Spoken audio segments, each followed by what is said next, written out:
užmesgo tą pirmą ryšį su motina. Bet tai jis porą metų ir būtent reikalingas tas visokiojopas lepinimas. Ir vaikas turi būti nešiojamas, jisai turi būti supažindinamas su visuomenė. Dalykas tas, kad yra labai nesveika, kad mes su vaiku būnam visą dieną bute arba name ir žaidžiam su juo. Kas išsivystos vaikė? Vaikė išsivysto natūraliai truputį ir egoizmas.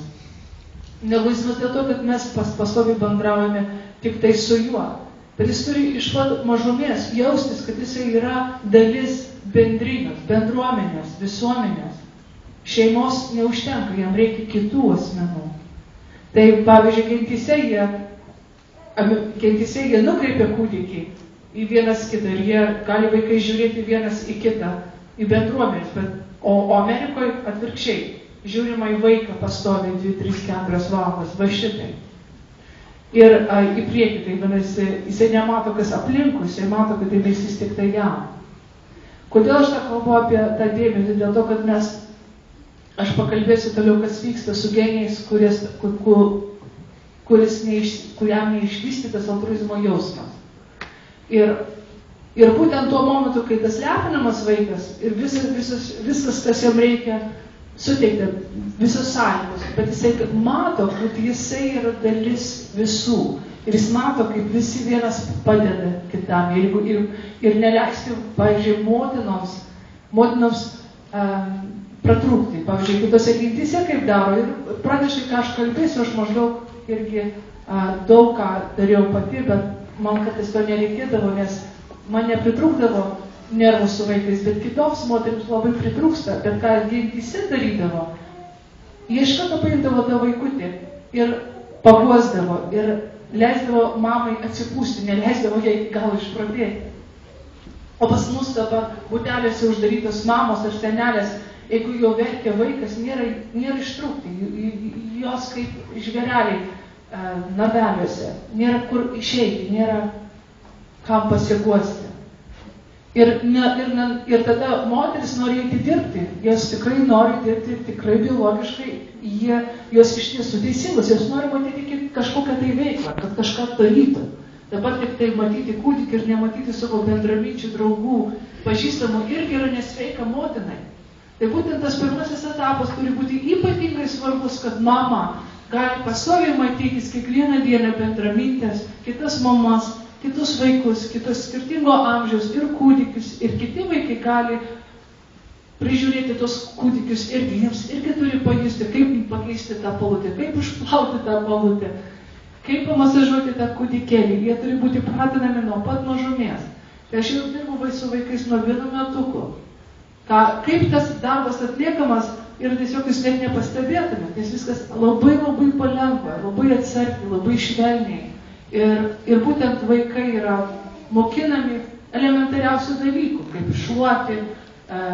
iššluoti namą, kaip pasigaminti valgyti. Jau 2-3 metų vaikai praktiškai pas mane bent šeimoje ir kitose šeimose, kur aš mokiau, jie galėjo savarankiškai pasirūpinti tokiais dalykais kaip maisto gaminimu, priežiūra kūdikių, plovimą indų.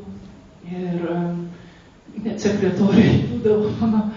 Ir, žodžiu, beveik 90% jo viską, ką jau manoma šeimininkėm atlikti namuose, jie atlikdavo.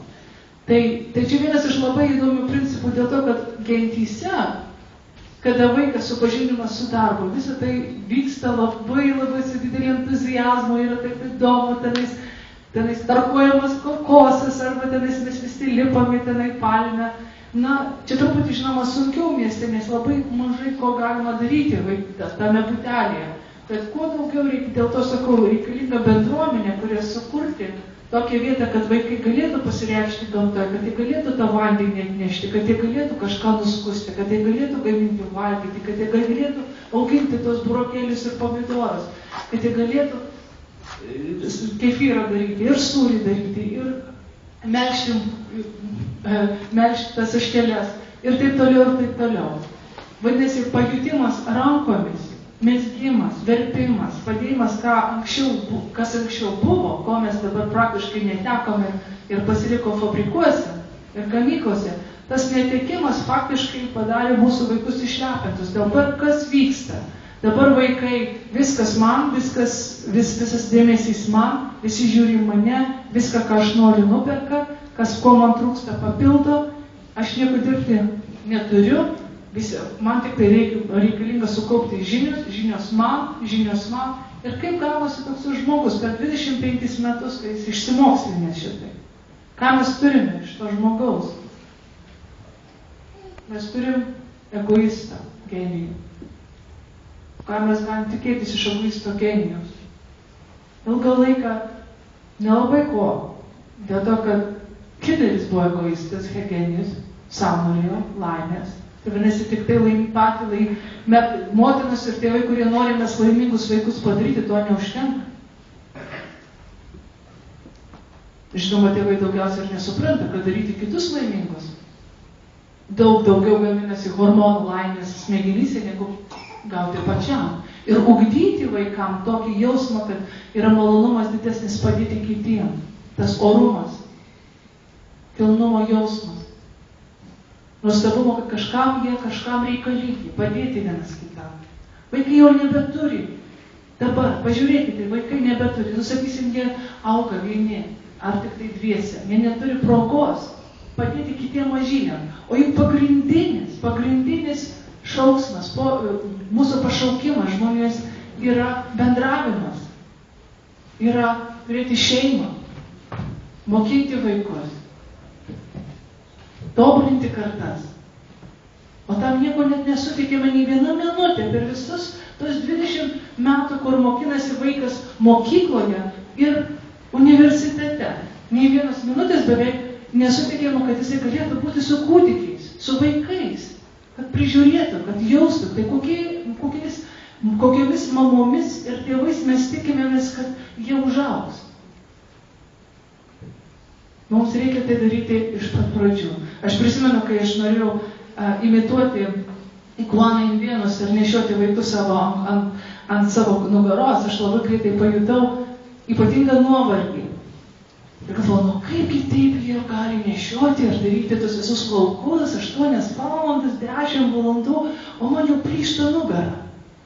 Žinoma, aš nepripratusi nuo vaikystės, niekas man nebijo ant kupros mažylių.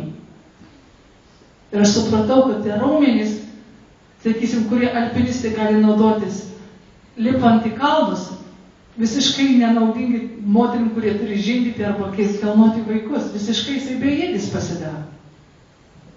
Mums reikia naudoti tuos raumenis, kurie naudingi bendravimui.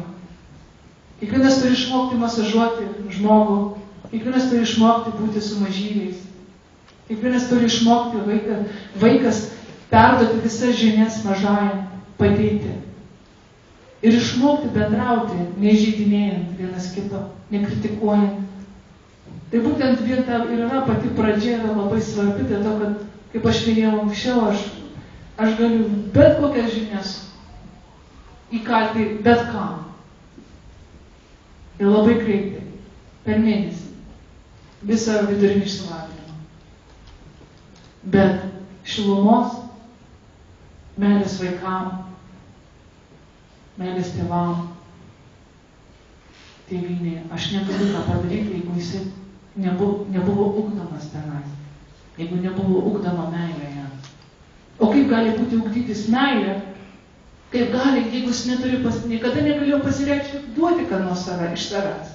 Viskas buvo jam duota, kiekvienas traktorėlis, kiekvienas žaisliukas, viskas jam buvo suvirškinta.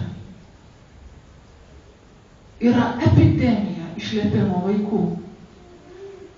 Bet jeigu išlepusiam vaikui mes išmokysim, kaip būti genijų, tai bus pilna tokių Hitlerių, Stalinų ir Musolinių.